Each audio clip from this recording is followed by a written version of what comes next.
Hello students, आज हम exercise 7.2 से क्वेश्चन नंबर 8 और 9 सोल्व करेंगे। क्वेश्चन नंबर 8 देखिए, यदि ए और बी क्रमशः -2, -2 और 2, -4 हों तो बिंदु पी के निर्देशांक ज्ञात कीजिए ताकि ए पी बराबर 3/7 गुणा ए बी हो और पी रेखाखंड ए बी पर स्थित हो। तो देखिए यहाँ पर हमें एक रेखाखंड ए बी दिया गया है, ठीक है। ए और बी के निर्देशांक हमें दिए गए हैं और दिया गया है कि इस रेखाखंड ए बी पर जो है एक बिंदु पी स्थित है। अब हमें जो है इस बिंदु पी के निर्देशांक निकालने हैं। अब देखिए ए पी बराबर 3/7 गुणा ए बी हमें दिया गया है। अब मैं इस ए बी को जो है ए पी के बटे में लिख लूंगी। तो देखिए ए पी बटे में क्या आ गया, ए बी बराबर 3/7। तो ए पी बटे ए बी क्या आया, 3/7, यानी कि ए पी अनुपात ए बी बराबर है 3/7। ठीक है, हमने इसे अनुपात के फॉर्म में लिख लिया है।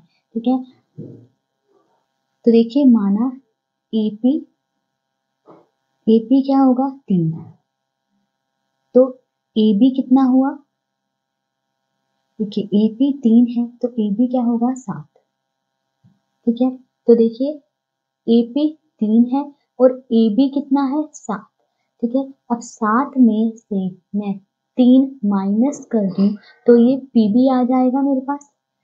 तो इसीलिए पी बी बराबर क्या आ गया, 7 में से माइनस कर दिया 3 बराबर कितना आया, 4। तो ये पी बी हमारे पास कितना है, 4। तो देखिए ए पी 3 है और पी बी हमने निकाला कितना आया, 4। तो यानी ये जो बिंदु पी है इस रेखाखंड ए बी को 3/4 में विभाजित करता है।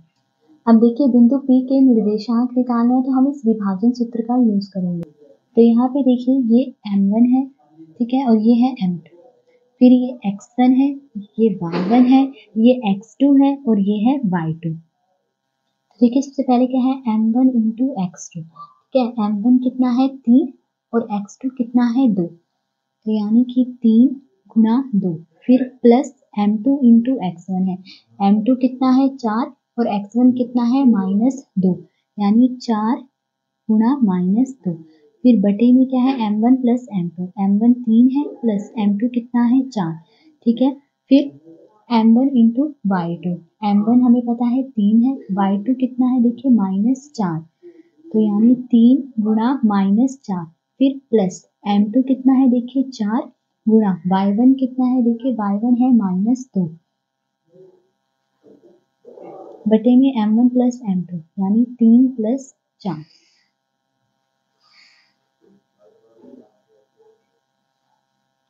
ठीक है, देखिए 3 दूनी 6 प्लस माइनस माइनस 4 दूनी 8 बटे में 3 प्लस 4 7, 3 गुणा -4 कितना आ जाएगा, -12, फिर प्लस माइनस माइनस 4 दूनी 8 बटे में 3 प्लस 4 7। ये प्लस का है, ये माइनस का है, 8 में से 6 माइनस करा कितना आया, 2, 8 बड़ा इसके साथ माइनस का साइन तो 2 के साथ भी माइनस का साइन, बटे में क्या आ जाएगा, 7। ठीक है, दोनों नंबर माइनस में है तो प्लस हो जाएंगे, 12 प्लस 8 कितना हो गया, 20, पर साइन माइनस का आएगा और बटे में क्या आ गया, 7। तो देखिए बिंदु P के निर्देशांक हमने निकालने थे, क्या आ गए, -2/7 और -20/7। अब क्वेश्चन नंबर 9 देखिए, बिंदुओं ए और बी को जोड़ने वाले रेखाखंड ए बी को 4 भागों में विभाजित करने वाले बिंदुओं के निर्देशांक ज्ञात कीजिए। तो देखिए एक रेखाखंड ए बी है, ठीक है, रेखाखंड ए बी को जो है 4 बराबर भागों में बांटने वाले बिंदुओं के निर्देशांक हमने निकालने हैं। तो मैंने माना कि बिंदु पी, क्यू और आर रेखाखंड ए बी को 4 बराबर भागों में विभाजित करते हैं।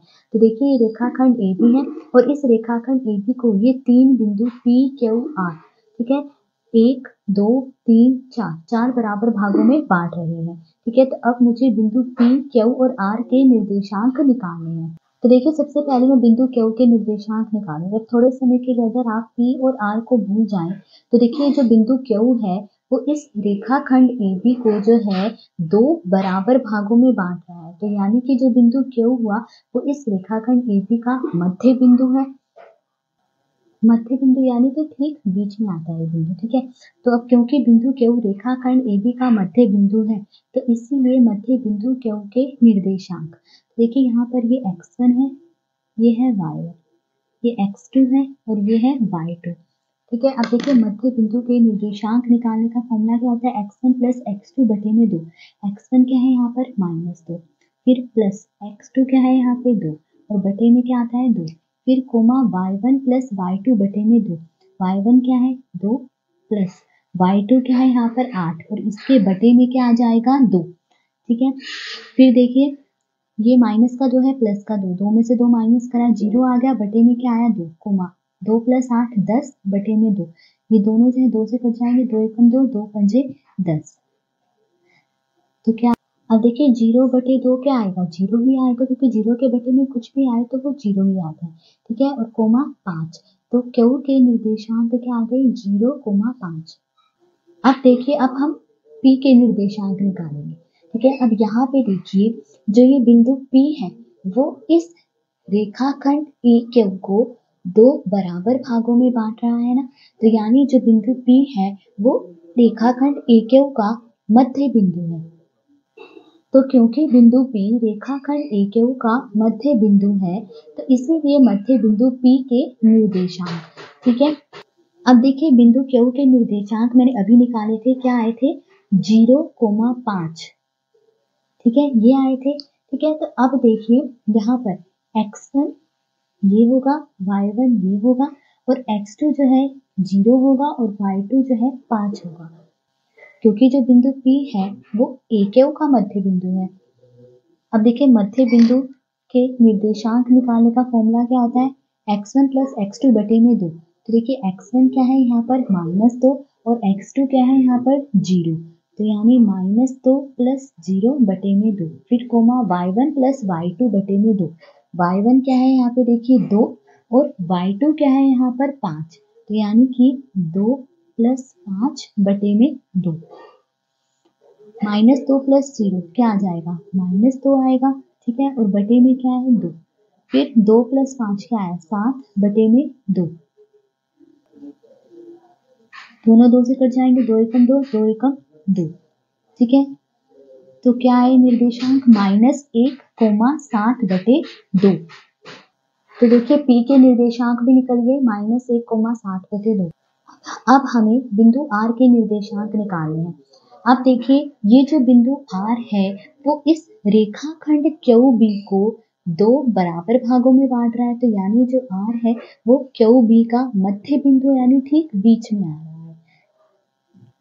तो क्योंकि बिंदु R रेखाखंड QB का मध्य बिंदु है, तो इसीलिए मध्य बिंदु R के निर्देशांक, तो देखिए जो R है वो इस रेखाखंड के OB का मध्य बिंदु है, तो अब यहाँ पर x1 ये होगा, y1 5 होगा, x2 2 होगा और y2 8 होगा। तो देखिए मध्य बिंदु के निर्देशांक निकालने का फॉर्मूला है x1 प्लस x2 बटे में 2। x1 क्या है देखिए, x1 है 0 और x2 क्या है 2, तो x1 0 है प्लस x2 क्या है 2 और बटे में क्या आ जाएगा 2, फिर कोमा y1 प्लस y2 बटे में 2। तो देखिए y1 5 है और y2 क्या है 8, y1 5 है प्लस y2 क्या है 8 और बटे में 2 आ गया, ठीक है। फिर देखिए 0 प्लस 2 क्या आएगा 2 बटे में 2, 5 प्लस 8 13 बटे में 2, ठीक है। दोनों 2 से कट जाएंगे, 2 एकम 2, 2 एकम 2, तो क्या आ गया 1, 13 बटे 2। तो बिंदु R के निर्देशांक क्या आ गए 1, 13 बटे 2। तो देखिए हमने यहाँ पर P, Q और R तीनों के निर्देशांक निकाल लिए हैं।